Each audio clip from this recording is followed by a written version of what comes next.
හිතවත් සහෘදයනේ අද අපි කතා කරන්න ලෑස්ති වෙලා ඉන්නේ හීඩියොනිසම්.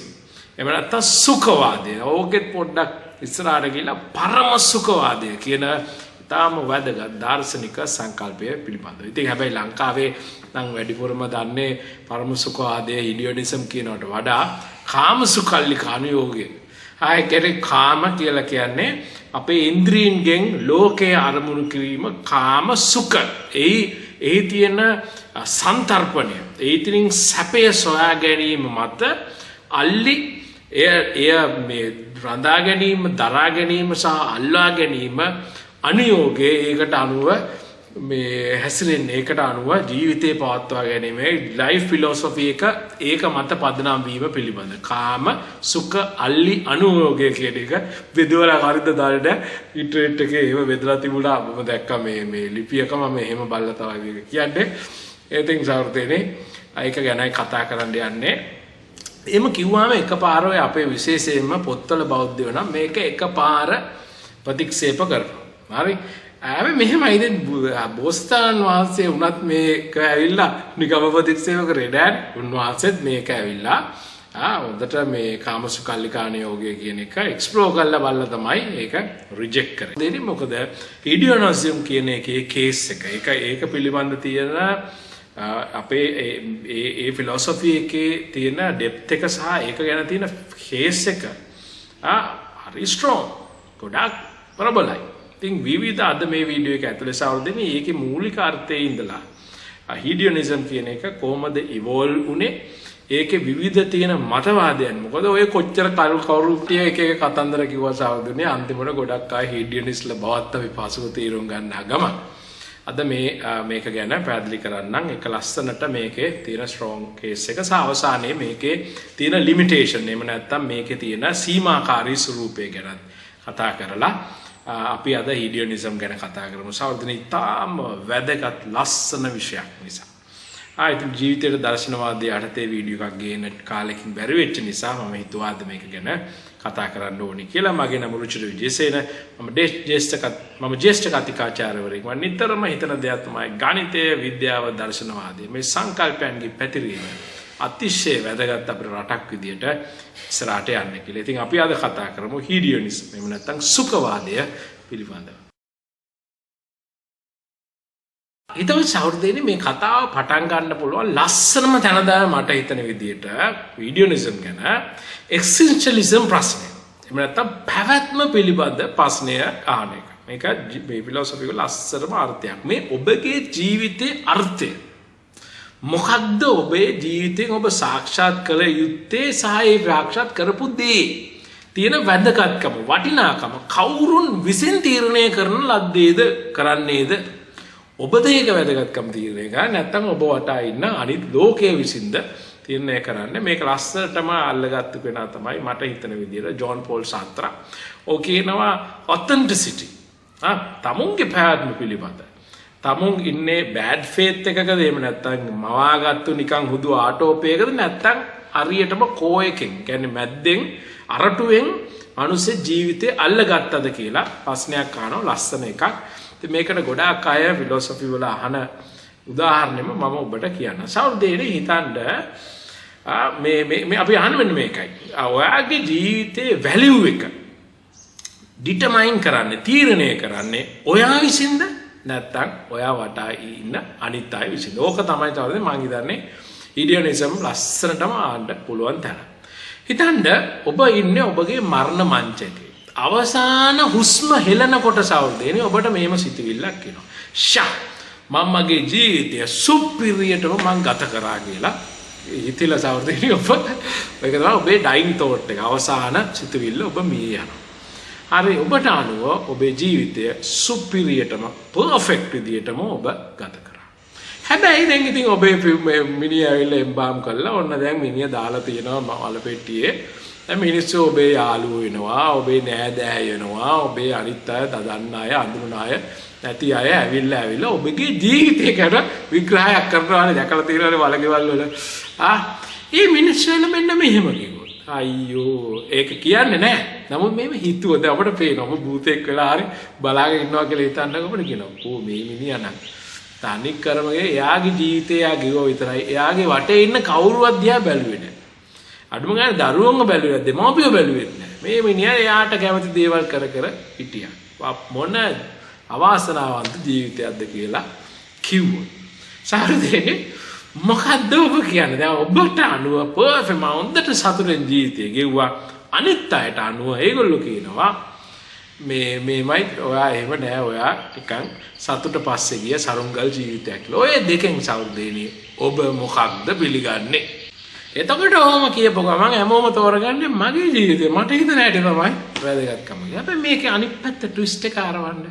ඔබේ මරණ මොහොතේ ඔබ හිතනවා නේ මගේ ජීවිතේ මම ආස දේවල් මං කරගත්තේ නෑනේ අපරාධයක් මම අනිත් අය වෙනුවෙන් මං කැප වෙලා හිටියා මට මං කියලා කරගත් දෙයක් නෑ කියලා ඔබ අවසාන මරණ මංචකේ ඔබ අවසාන සුසුම් හෙලනවා. හැබැයි වටේ ඉන්න මිනිස්සු ඇවිල්ලා කියනවා අම්බී කොච්චර සේවයක් බලන්න මෙයා මුළු ජීවිතේම අන් අය වෙනුවෙන් කැප වෙච්ච කොච්චර හොඳ මිනිස්සෙක්ද සමාජයට කොච්චර සේවයක් කරාද අනිත් අය වෙනුවෙන්මයි මෙයා වැඩ කරේ කියලා අවසාන මේ හොඳ මේ අවමංගල්‍ය කතාවක් කරලා ඔබ වලදාලා දානවා. සෞර්දිනි කවුද මේ දෙකෙන් හරි? ඔබ කලින් කිව්වනම් ඔබ හිතපු එක හරි කියලා දෙවණියට ඔබ දුක් වෙනකොට සෞර්දිනි එතනකද? එතනදිත් ඔබ හරි කියනවාද? ඔන්න සෞර්දිනි ඔතෙන්ටිසිටි ප්‍රශ්නේ. මේ කවුද මේ දෙකෙන් හරි? ජීවිතේ වටිනාකම තීරණය කළ යුත්තේ ඔබද? නැත්තම් ඔබේ දිහා බලලා ඔබේ ඒගොල්ලන්ගේ ජීවිතවල ඉතාම කුඩා කොටසක් වන ඒගොල්ලන්ගේ ජීවිතවල ඔබ ඉතා කුඩා කොටසක් වන අනිත් අයද කවුද මේක විසඳන්න ඕනේ? එක්සිස්ටෙන්ෂලිසම් ප්‍රශ්නේ සෞන්දර්ය. ඔබේ පැවැත්ම එක්සිස්ට් කවුරු විසඳා දිය යුතුද කියන සෞන්දර්යනේ. සෞන්දර්යනේ ඔහොම ප්‍රශ්නයක් ඇහුවාම පළවෙනි අවස්ථාවේ දෙවැනි අවස්ථාවේ ඔබ උත්තර දෙනවා නම් මෙන්න මෙහෙම. මගේ ජීවිතය ගැන අනිත් අය මොන දේ කිව්වත් මං ජීවත් වුණ හැටි තමයි මට වැදගත් උනේ. එහෙම කියලා කිව්වොත් සෞර්දේනේ එයා ඇවිල්ලා තමුන්ගේ ජීවිතයේ අර්ථය තමුන් විසින් සපුරාගත යුතුයි කියන කාරණාව ෆිලොසොෆි එක දකින්න කෙනෙක්. අන්න එයා සෞර්දේනේ අඩු වැඩි වශයෙන් එක්සිස්ටෙන්ෂලිස්ට් කෙනෙක්. එයා කියන පැවැත්මවාදී. හරි? එයාගේ ජීවිතයේ සෞර්දෙනි පෙර ගමන් යනවා ජීවිතේ අරමුණට වඩා. අන්න එයාට අපි කියනවා එක්සිස්ටෙන්ෂලිස්ට් කෙනෙක් කියලා. එක්සිස්ටෙන්ෂලිස්ට් කෙනෙක්. එයාගේ එක්සිස්ටන්ස් එක, එයාගේ පැවැත්ම පෙර ගමන් යනවා සෞර්දෙනි. එයාගේ ජීවිතේ අරමුණට වඩා. ඒ කියන්නේ පිහියක් හිතන්නකෝ. පිහියක් හදලා ඉවරලා මොනවද ඒකෙන් කපන්නේ කියලා අපි හිතන්නේ නැහැ නේ සෞර්දෙනි. කපන්නේ මොනවද කියලා බලලා තමයිනේ අපි පී හදන්නේ. හැබැයි ඔහු කියන්නේ ඒ කතාව එහෙම නෙමෙයි. ජීවිතය මුලින් එනවා. පර්පස් එක පිටිපස්සෙන් එනවා. මුලින් ජීවිතය කියන එක එක්සිස්ට් වෙන එක තමයි වැදගත් දේ. ඉන් පසු ගමන් තමයි ජීවිතය තුළ ජීවත් වීම තුළ තමයි අපි අර්ථය හොයන්නේ කියලා කියනවා. එතකොට සෞර්දෙනි එක්සිස්ටෙන්ෂලිස්ට් කෙනෙක්ට මුළු ජීවිතේම නිකන් සුදු පාට මේ මැප් එක සුදු පාට කඩදාසියක් වගේ. ඔය නෑ සිතියමක් වගේ. ඔය සිතියමේ සෞර්දේනි කෙනෙක් හිතුවොත් මෙහෙම මගේ ජීවිතයේ අර්ථය මගේ ඉඳුරන් පිනවීම තුලින් සාක්ෂාත් කරනවා. මම සතුටෙන් ඉඳලා හොඳට මේ ලෝකේ තියෙන හැම සතුටම විඳලා සෞර්දේනි රළු අර්ථයෙන් මම මේක ඩිවෙලොප් කරනවා ඉස්සරහට ඉවෝල්ව් වෙන හැටි බලමු. කිව්වොත් අන්න සෞර්දේනි ඒ එක්සිස්ටෙන්ෂලිසම් අන්න ඒ පැවැත්මවාදියාගේ එක්සිස්ටෙන්ෂලිස්ට්ගේ මැප් එකේ මාලිමාව තමයි සෞර්දේනි ඔය කියනකොට හීඩියනිසම්. ඒකෙම නැත්තම් සුඛවාදී. එතකොට මිනිස්සෙක් හිතන ඔන්න මේකයි. හොඳට ගන්න. අදහස සෞර්දේනි මිනිස්සෙක් හිතුවොත් මගේ ජීවිතේ පැවැත්ම මගේ ජීවිතේ අර්ථය මා විසින් සපුරාගත යුතුයි. අන්න ඒක මම සාක්ෂාත් කරගන්නේ මගේ ජීවිතයට ලැබෙන සතුට උපරිමයට පත් කිරීමෙන් කියන දේ. අන්න අපි ඉඩියොනිසම් කියන තැනට ආව. ඒක මාර සෞදෙනි මම මේක කියන්නේ ඔයගොල්ලෝ කියන්නේ මේක නිකන් ෂැලෝ නොගැඹුරු අර්ථයේ මිනිස්සු බලනවා. මම ඩිවෙලොප් කරලා පෙන්නන්නම් මේකේ කේස් එක මේකේ තියෙන මේක පිළිබඳ තියෙන මේකේ තියෙන මේ ප්‍රොපොසිෂන් එක කොච්චර ස්ට්‍රෝංග්ද කියනවා. සෞර්දේනිය ඔය විඥානවාදීන් ඇවිල්ලා මේ ඉඩියොනිසම් කියන එක ඩිස්පියුට් කරාට මේක අතහැරලා දාලා මේක තුච්ච තැනක් කියලා මේ කරාට සෞර්දේනිය ඒක හරි කියන්නකො මම භෞතිකවාදී නෙමෙයි නැත්තම් මමත් වෙන අදහස මගේ තියෙන්නේ හැබැයි සෞර්දේනිය මේ ඉඩියොනිසම් ගැන තියෙන කේස් එක මේක ගොඩනගලා තියෙන මේකේ තියෙන පදනම සෞර්දේනිය ස්ට්‍රෝං ඒම එකපාර ඩිස්පියුට් කරන්න බෑ මේ ලෝකේ සෞර්දේනිය ඉතින් මේක මම ලස්සනම තැනයි මම මේ කියන්න මේ කොහොමද මේ කේස් එක එන්නේ කියලා මේ ලෝකේ සෞර්දේනිය සතුට මේ ලස්සනම තැන ගෙන ආවේ ජෙරමි බැන්තම් මම ගේන්නම් ඒ කියන දෙන්න ලෝකයේ සතුට කියලා මිනිස්සු විවිධ දේවල් කියනවා මූලිකම දේ මොකක්ද මේ සතුටේ මූලිකම තැන අපි කියනවා sensory pleasures ඒ කියන්නේ ඉන්ද්‍රියන් සන්තරපණය කිරීම තුලින් මේ ලෝකයේ මිනිස්සු සතුටක් කියලා දෙයක් හොයනවනේ මේක මූලිකම මේ ජීවයේ බයොලොජිකල් ජීවයේ වශයෙන් මූලික දෙයක් නේ කූඹියෙට සීනි කැටයක් දුන්නත් උන් ඒකේ රොද බැදලා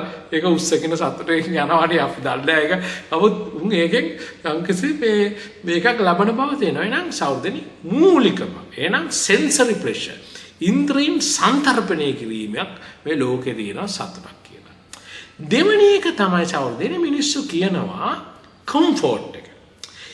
දැන් කෙනෙක් සෞර්දේනේ එයාට තියෙන හානීන්ගෙන් එහෙම නැත්නම් එයාට තියෙන ගැටලු වලින් නික්මලා එයාට ජීවිතේ සංසුන් බව. අපි කියන්නේ අම්මේ මම නම් පුදුම සැනසීමෙන් ඉන්නේ මට එච්චරයි මට ඕනේ කියලා තේරුණා නේද? අන්න ඒ වගේ සෞර්දේනේ මේ උණුසුම් අන්න ඒ වගේ සෞර්දේනේ අර හොඳ වයින් වෙලාවක ජනේලය ළඟ කෝප්පයක් බීමෙන් ලැබෙන බොහොම සතුටු සැනසිලි සාගත සතුටක් තියෙනවා. ඒක මොමෙන්ටරි. නමුත් එහෙම සතුටකුත් තියෙනවා සහෝදරනේ. තේරුණා නේද? ඔන්න දෙවෙනි ආකාරය. තුන්වෙනි එක තමයි සහෝදරනේ අපි කියන satisfaction, fulfillment.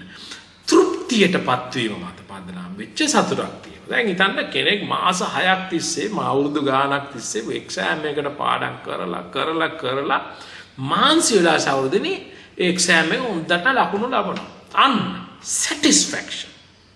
ඒක වෙනම ලෙවල් එක. තේරුණා නේද? ඒකත් කෝප්පයක් බොනවට වඩා ටික වැඩි එකක් වගේ නේ. ඒක ඇවිල්ලා එහෙමනේ අපිට හිතෙන්නේ satisfaction, fulfillment. අඩුවක් තිබුණු මේ අපේ තිබුණු යම්කිසි පොඩි වැකියුම් එකක් හිලක් වගේ තිබුණු එකක් ෆිල් වුණා, fulfill වුණා. ඒකෙන් සතුටක් ආවා කියලා කෙනෙක් කියනවා. ඕතනින් නවතින්නේ නැහැ සෞර්දෙනි. ඕක තවත් ඉහළට යනවා. මිනිස්සු මේ විවිධ සතුට ගැන කතා කරන මට්ටම් තව කියනවා අපි කියනවා blissfulness කියලා. හිතන්න කෙනෙක් ඉන්නවා එයා සෞර්දෙනි බොහොම ජීවිතයේ අභ්‍යන්තරය දිහා බලලා බොහොම අභ්‍යන්තර පැහැදිලි භාවයක් ලැබුණාන් පස්සේ සංසුන් ස්වභාවය බය ලොකු නිකන් මජර තණ්හාව ඔවා සේරම ආයම වෙලා හරිම ගැඹුරු ජීවිතේ ගැඹුරු තේරුම් ගැනීමක් එක්ක අර ෆුල්ෆිල්මන්ට් වගේ නෙමෙයි දෙයක් තමුන් සාක්ෂාත් කරගත්ත කියන මට්ටමක හිටියොත් තාම තමුන් ඇතුළේනේ සෞර්දෙනි බ්ලිස් කියන්නේ එහෙම නෙමෙයි තමුන්ගේ පුද්ගලත්වේනොත් ඔබට ගිහිල්ලා තමුන් නිකන් රේඩියේට් වෙනවා වගේ තරංගකට ගිහිල්ලා මිනිස්සු ලෝකේ එහෙම සතුටක් සෞර්දෙනි මේ ශාන්ත සුවයක් blissfulness කියන ස්ටේට් එකකට මිනිස්සු අචීව් කරනවා කියලා කියනවා. ඒක එකක් තියෙනවා. ඒ වගේ සෞර්දෙනි තව එකක් තියෙනවා විශේෂයෙන්ම ඔයගොල්ලෝ දන්නවා ඔය පෙරදිග මේ ක්‍රමවල එහෙම කියනවා මේ ඥාන වලට ළඟා වෙනකොට ඒවා ලොකු මේ සියලුම මේ ආශාවන් තණ්හාවන් මේ ශරීරයේ දැනීම පවා අතරමැද වෙලා බොහොම ආධ්‍යාත්මික වශයෙන් වෙච්ච අපි කියන්නේ එක්ස්ටසි කියලා එක්ස්ටසි මේක සම්පූර්ණ මම සහ බාහිර ලෝකයේ දිය වෙනවා එක්ස්ටසි කියලා ලොකු මාර අමුතු සතුටක් ගැනත් කතා කරනවා සෞර්දෙනි ඒම ඒක නිකන් අමුතු අත්දැකීමක් සමහර අය මේවා ලබලා ඉතින් ධානය ලබලා එහෙමත් කියනවා ඒ වගේම සෞර්දෙනි අන්තිමම සතුට තමයි කියන pleasure of liberation විමුක්ති සතුට පරම සතුට ඇවිල්ලා විමුක්තියයි කියලා එහෙම සතුටකුත් කියනවා ඒක සම්පේනවා නේද එහෙනම් අර sensory pleasures වල ඉඳලා සෞර්දෙනි ඔයගලන්ට පේනවාද අවසානයේ liberation දක්වා විමුක්තිය මේකෙන් මිදෙනවා කියලා හරි අවුත් හිතා ගන්නවත් බැරි සතුටක් ගැන විවිධ මට්ටම් වල සතුටක් ගැන කතා ඉතින් සෞර්දනේ ඔය කියන ෆ්‍රේම්වර්ක් එක තමයි ඔය පිරමීඩේ තමයි සෞර්දනේ හැමදාම ගොඩක් වෙලාවට පාවිච්චි කරන්නේ අර ඉන්න මේ සුඛවාදී ඉන්න තලන්න. මොකද ආගියුමන්ට් එක ගොඩක් අය කියන ආගියුමන්ට් එක තමයි මේ කියන්නේ සුඛවාදයට එරෙහිව තියෙන. එහෙම නැත්නම් ඒක නිකන් ඩිස්පියුට් කරන්න ඒක ලෝ ස්ටේට් ඔෆ් ලිවිං කියන එකට පැහැදිලි කරන ආගියුමන්ට් එක තමයි මෙච්චර මිනිස්සෙට අවේලබල් මෙච්චර ආකාරයේ මිනිස්සෙට ඇක්සස් කරන්න පුළුවන් සතුටවල් තියෙනකොට ඔය අර පිරමීඩයේ කොනේම තියගෙන ඉන්න මූලික ග්‍රාම්‍ය වෙච්ච සත්තුන්ට පවා පොදු වෙච්ච මූලික සතුටක් ජීවිතය අරමුණු කරගෙන ඉන්නවා කියලා. ඕක තමයි සවද්දනේ ගොඩක් ෆිලොසොෆි වල අර සුඛවාදීන්ව තලන්නේ ඕකේ. තේරෙනවද නැද්ද? හිතලා බලන්න. අර ග්‍රාම්‍ය කටුක සතුටක් ඔයගොල්ලෝ ජීවිතේ දකින්නේ. හරි කුඩා තැනක් නේ ඔක ජීවිතේ කියන තියෙනවා. සවද්දනේ මෙන්න මේකයි අදහස. දැන් මේ ඔන්න ඔය මැසෙන්ජර් එක ගේන මිනිස්සයයි මැසේජ් එකයි එකට කරලා දකින්න එපා. හොඳද? මම මගේ අම්මා කියලා තියෙනවා. මෙන්න මෙහෙම දෙයක් තියෙනවා සාව. දැන් මෙන්න මේකයි හැබැයි වැඩි. ජෙරමි බැන්තන් මේ ලස්සනම ආගියුමන්ට් එකක් ගෙනාව ජෙරමි බැන්තන්. එයා ඇත්තටම මේ යුටිලිටේරියෝ කියන්නේ මම කතා කරලා තියෙනවා ජෙරමි බැන්තන් ගැන යුටිලිටේරියන් කෙනෙක් එක්සිස්ටෙන්ෂලිස්ට් කෙනෙක්. සාමාන්‍යයෙන් ඔහු කියනවා මෙන්න මෙහෙමයි. ඔය කියන සතුටවල් ඇවිල්ලා ඔබට දැනෙනවා නම් ඒකේ වැලියු එක දැන් ඕගොල්ලෝ අර පිරමීඩේ ගැහුවේ වැලියු එක මතනේ මේකට වඩා මේක හොඳයි මේකට වඩා මෙහෙම ඔය පිරමීඩයක් කෙනෙක් පිළිගන්නවා නම් ගහන්න පුළුවන් කියලා. ඕකේ අගයන් ප්‍රමාණයන් වල විවිධ වෙනස්කම් තියෙන්න බෑ සෞර්දනේ. ඔයාගේ අගයන් මේකට වඩා මේක හොඳයි. මේකට වඩා මේක හොඳයි. මේක ඔහොම ගැහුවානේ සෞර්දනේ. සෞර්දනේ ඔය සතුට කියන්නේ ඔය කියන විදිහට නම් ප්‍රමාණාත්මක නම් quantifiable නම් ඕල මේ ජෙරමි බැන්තන් ලස්සන කතාවක් කිව්වා. The quantity of pleasure being equal pushpins is good as poetry. ඒ කියන්නේ මෙහෙම සෞර්දනේ. මම කියන්න සතුට කියන එකේ සෞර්දනේ අඩු වැඩි වශයෙන් නම් මිනිස්සු දකින්නේ එහෙම කතාවක් කියනවා නම් මේ සෙල්ලම් කරන ළමයා සෙල්ලමෙන් ලැබෙන යම්කිසි සතුටක් වේද ඒ සතුට පොයට්‍රි කියවල එහෙම නැත්නම් හොඳ ලොකු ගාම්භීර කවිකාරයන්ගේ කවි කියවල පොයට්‍රි කියවල ගන්න සතුටයි ඔය දෙක අතර වෙනසක් දකින්න බෑ. සෞර්දේනි ඕගේ මතේ උනේ මේකයි. සතුට කියන එක quantifiable නා. يعني කෙනෙක් කියනවා මේව අවුරුදු 100ක් ලොකු සතුටෙන් ඔය මේ කාමයේ සන්තරපණය කරන සතුටට වඩා එක තප්පරයක් ධානසුවේ ලැබීමේ සතුටක් තියෙනවා කියලා කෙනෙක් කියනකොට මම මෙහෙම ඔෆර් එකක් එහෙනම් මෙහෙම කරන්න පුළුවන් මම කියනවා හරි ඔයාගේ ජීවිතේ මම දෙකක් දෙනවා ඔයා දෙකක් තෝරගන්න මුළු ජීවිතේම අවුරුදු 100ක ඔයාගේ ජීවිතේ මම එක තප්පරයක් ඔයාට ධානසුවයක් දෙනවා ඉතුරු ජීවිත කාලෙම ඔයා සාමාන්‍ය විදිහට මොකක්වත් නැහැ ඩල් ජීවිතයක් ගෙවනවාද ඔන්න එක ජීවිතයක් මම ඔයාට දෙනවා අනිත් ජීවිතේ තමයි අවුරුදු 100ක්ම සියලුම ආකාර සුඛයන් සම්තරපණය කරගෙන ඔයගොල්ලන්ට ඉන්න පුළුවන්. හැබැයි මම ඔයගොල්ලන්ට එක තප්පරයක්වත් ධාන සුවයක් දෙන්නේ නැහැ. ওই ජීවිත දෙකෙන් ඔයා මොකද්ද තෝරගන්නේ? කියලා අහුවොත්. සාමාන්‍යයෙන් එක්සිස්ටෙන්ෂලිස්ට් කෙනෙක්ට ওই දෙකෙන් මොකක්ද තෝරගන්න වෙන්නේ? එහෙනම් සෞර්දේනී වැඩේ ඔන්න ඕකයි. අර පිරමීඩේ අරගෙන මේ කාමවාදී කියන්නේ මේ පරම සුඛවාදියාව තලනකොට පරම සුඛවාදියා ගිල්ලක් උස්සලා ඕම කිව්වොත් සෞර්දේනේ අපිට දෙහිකට උත්තරයක් නෑ මිනිස්සුගේ choice එක මත නම් සෞර්දේනේ තමුන්ගේ ජීවිතේ තමුන් විසින් අර්ථය සොයා ගන්න ඕනේ කියන තැනක කෙනෙක් ඉන්නවනම් ඒ වගේම ජීවිතය තුළ මේ වගේ විවිධ ආකාර සතුටන් තියෙනවා ඒ වගේ ප්‍රමාණාත්මක වල වෙනස්කම් තියෙනවා කියලා තව කෙනෙක් කියනවනම් එහෙනම් සෞර්දේනේ ඒ තර්කය මතම ගොඩ නැගෙනවා නේද පරම සුඛවාදියාගේ තර්කය. එනේ සෞර්දේනේ වැඩේ තින් ඔන්න ඕක එක ස්ට්‍රෝං කේස් එකක් සෞර්දේනේ මේ පරම සුඛවාදීන් අරගෙන එන්නේ. ඉතින් ඕක තමයි දැන් මූලිකම දේ නම් තේරුම් ගන්න. සෞර්දේනේ ඔය හීඩියනිසම් වල ඉවලූෂන් එක ගැන ඒ පරිණාමය ගැන පුංචි අදහසක් දුන්නේ නැත්නම් මේක අපේ හරි නෑනේ.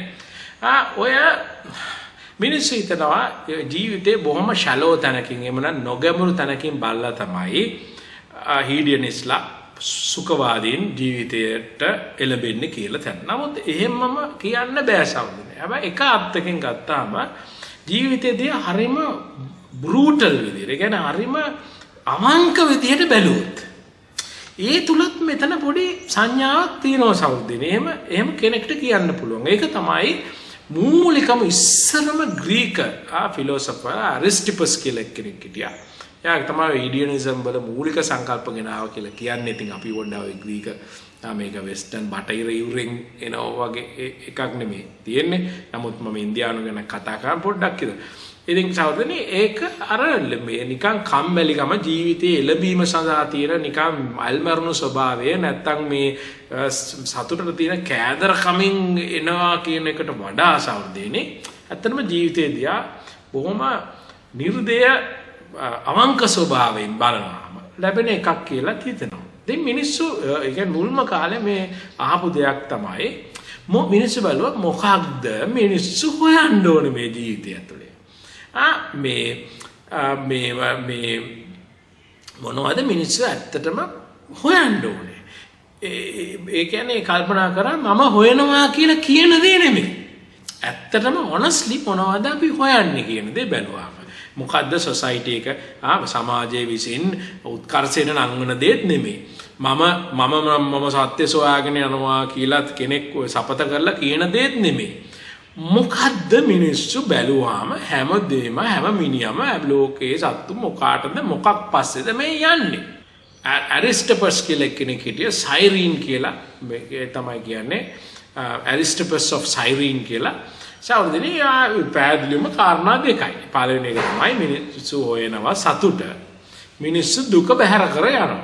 මේක දැක්කම සෞදනේ මූලිකම කෙනෙක්ට පේන එකක් තමයි මේ යම්කිසි මොහොතක ලබා ගන්නා වූ සන්තරපණය සහ සැප විඳීම කියන එක හොඳ දෙයක්.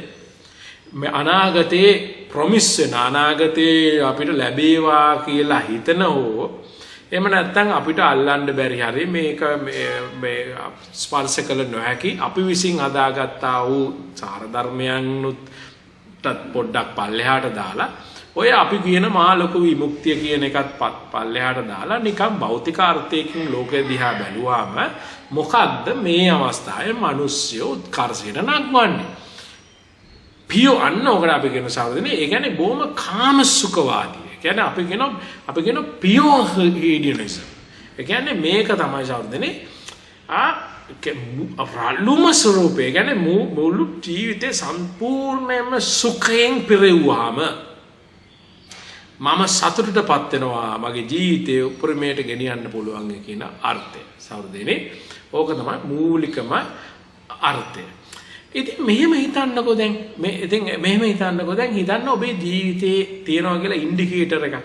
ඉන්ඩිකේටරේ ඔබ ජීවිතේ සතුටම ඕන මොහොතදී මේක ධන පැත්තට යනවා. ඊට පස්සේ මේක දුක් වෙන මොහොතේ කටලුකම් එන මොහොතේ සවද්දෙන් ඍණ පැත්තට යනවා. ওই විදිහට මේක TikTok එකේ දෙවැත්තට අඩු වැඩි යනවා ඔබේ ජීවිතේ ඒට මේට යනකොට. ඔය හැම TikTok එකකින්ම මේකෙන් එකතු වෙනවා කියලා හිතන්නකො සමස්තයේ ධන විදියට එකතු වෙනවා ඍණ විදියට එකතු වෙනවා. ඔබ අවසාන ඇඳේ ඔබ අවසාන හුස්ම හෙලන මොහොතේ සවද්දේනේ ඔබට ඕන සරල නිර්දේ ප්‍රශ්නයක්. ඔබට ඕනේ කාටත් ඔය හොයන හැමෝටම මොකක්ද ඕනේ සහෝදරනේ? ඕක කොළ පැත්තේ ධන පැත්තේ තියෙන්නද ඍණ පැත්තේ තියෙන්නද? නිර්දේම වශයෙන් ඇහුවොත් ඉතින් අවංකවම අපිට පේන තැනක් තමයි කවුරුත් කට්ට සහෝදරනේ ලොකු කොළ කතා කිව්වත් කට්ට මේ ඍණ පැත්ත තියාගන්න කවුරුත් නැහැ. සරලම තැනක්. ඔයාගේ ජීවිතේ මොකද්ද? ඔබ වැඩිපුර කැමති සතුටෙන් ජීවිතේ සන්තරපණය කරන්නද සහ අඩුවෙන් දුක දැනෙන්නද? මේ නෙම නැත්නම් වැඩිපුර දුක දනාගෙන අඩුවෙන් සැප ලබා ගන්න. ඉතින් මේ தත්තට මේ දෙකට සහෝදරනේ නිර්දය වශයෙන් ජීවිතේ තීරණය කරන්න ආපු මොහොතක. ඉතින් හීඩියොනිස්ලා නම් පැනලම තීරණය කරන්නේ සැපතයි දුකයි. කියන්නේ ප්ලෙෂර් එකයි පේන් එකයි තමයි මේ ජීවිතේ වටිනාම තීරණය. කියන්නේ පියෝ හීඩියොනිස්ලා තීරණය කරන්නේ ওই දෙක මත තමයි ජීවිතේ තීරණය කරන්න ඕනේ කියන දේ.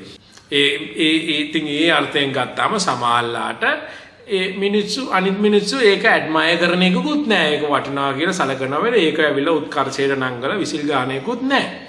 ඔබව රෙස්පෙක්ට් කරන එහෙම ජීවිතයක් ගත කරන රෙස්පෙක්ට් කරන එකකුත් නැහැ. හැබැයි ඔබේ ජීවිතේ වටිනාකම ඔබ තීරණය කරන තැනක නම් ඔබයි. ඒව මොකුත් අදාළ වෙන්නේ නැහැ.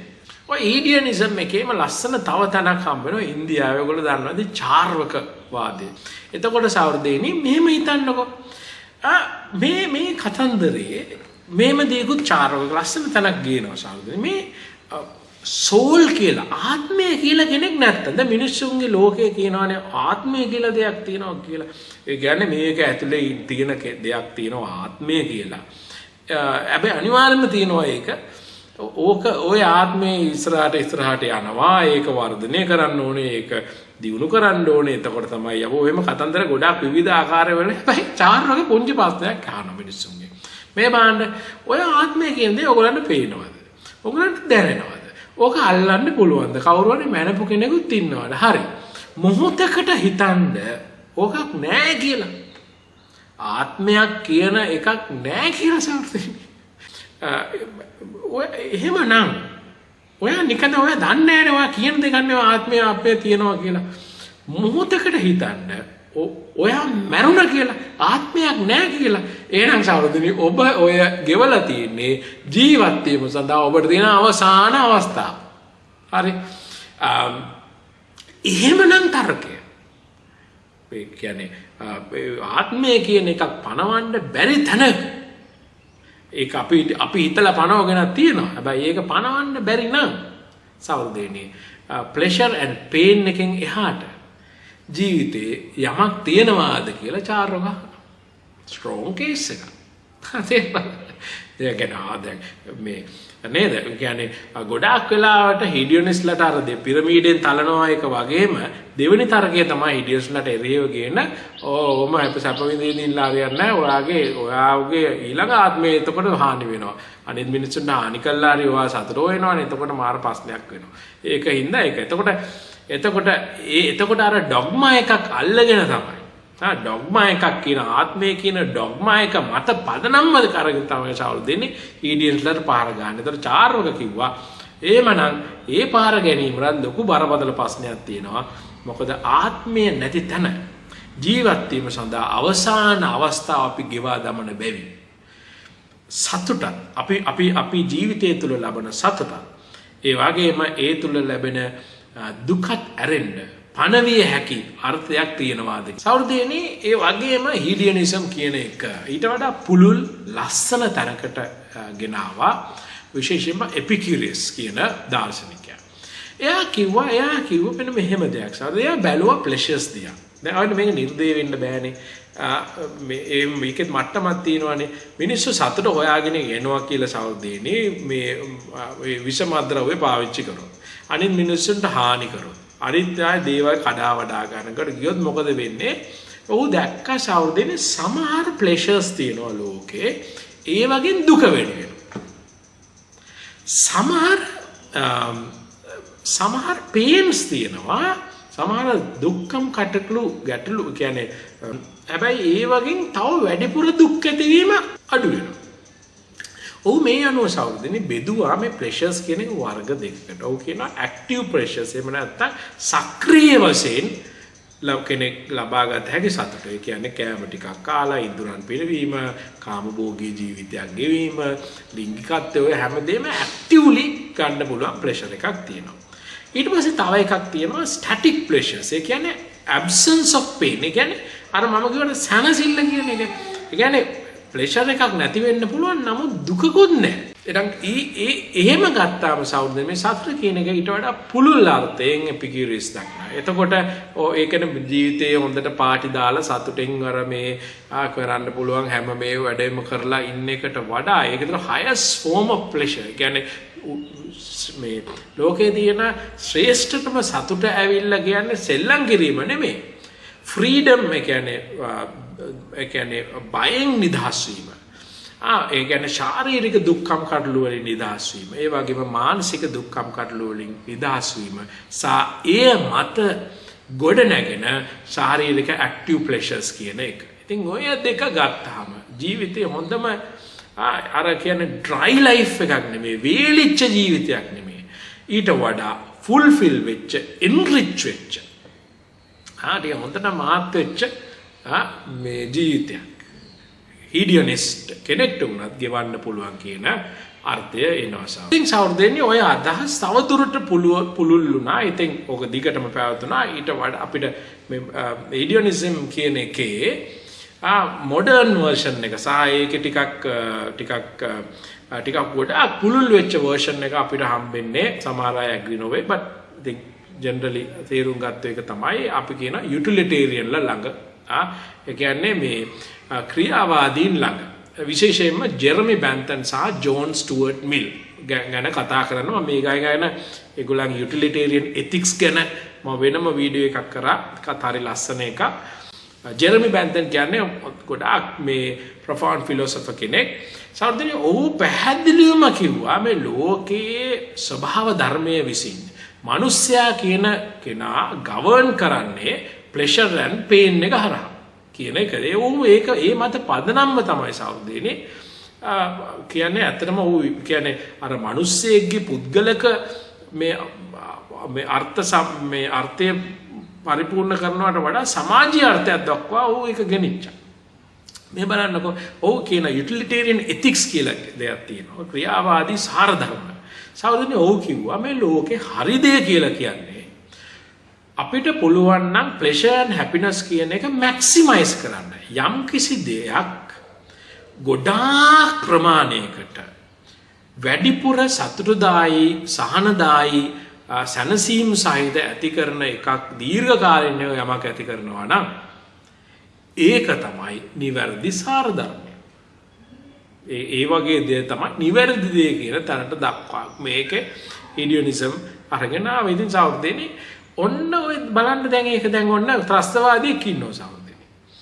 ත්‍රස්තවාදියෙක් ඉන්නවා මිනිස්සු 1000ක් මරන්න එයා යන්නේ හෙට. දැන් ඔන්න මේ කවුරු හරි අල්ලගත්ත මේ ත්‍රස්තවාදියා ඉන්න බංකර් එක. බායේ බංකරේට මිසයිල් එකක් ගහන්න පුළුවන්. හැබැයි ගැහුවොත් සහෝදරයනි අහිංසක මිනිස්සු 3-4 දෙනෙක් මී යනවා. මිසයිල් එක ගන්නවද? මිසයිල් එක නොගහ ඉන්නවද? යුටිලිටේරියන් අවස්ථාව. අන්න එතකොට සහෝදරයනි මැක්සිමයිසින් ද ප්ලෙෂර් කියන එක. අපි අඩු වුණත් වැඩි වුණත් සමාජයේ අද කොච්චර තීරණ ගන්නකොට ගන්නේ ඔයගලන්ට පේනවද සමාල්ල අවස්ථාවට මේ වගේ යුටිලිටේරියන් එහෙම නැත්නම් හීඩියනිස්ට් අයිඩියොලොජි එකක් තියෙන සංකල්පවල. තේරුණා නේද? ඉතින් සහෝදරයනි මේකත් හරි වැදගත් එක්ස්ට්‍රාට යන ජෝන් ස්ටුවර්ට් මිල් හැබැයි අර ජෙරමි බැන්තන් වගේම දේවල් ක්වොන්ටිෆයි කරන්න ගියේ නැහැ. ප්ලෙෂර් එක ඔව් පොඩ්ඩක් ඒකට විරුද්ධත් වුණා. ඔව් කියපු එකක් තමයි සහෝදරයනි බොහොම සතුටෙන් ඉන්න බල්ලෙක් වෙනවා. හරි ප්‍රසිද්ධ එකක්. බොහොම සතුටෙන් ඉන්න බල්ලෙක් වෙනවට වඩා අසතුටෙන් ඉන්න මිනිහෙක් ඉන්න එක හොඳයි කියලා. එතකොට සතුට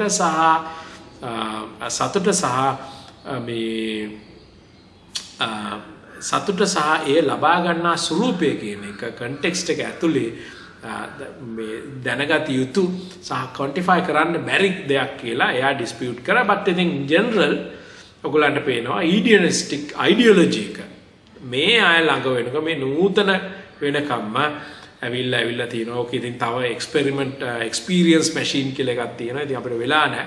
ඉතින් ඔන්න ඔය විදියට අපිට මූලික අදහසක් ගන්න පුළුවන්. අපි ඊළඟට කතා කරමු ඊඩියනිසම් එකට තියෙන මේ ක්‍රිටිසිසම් එක මොකක්ද කියලා.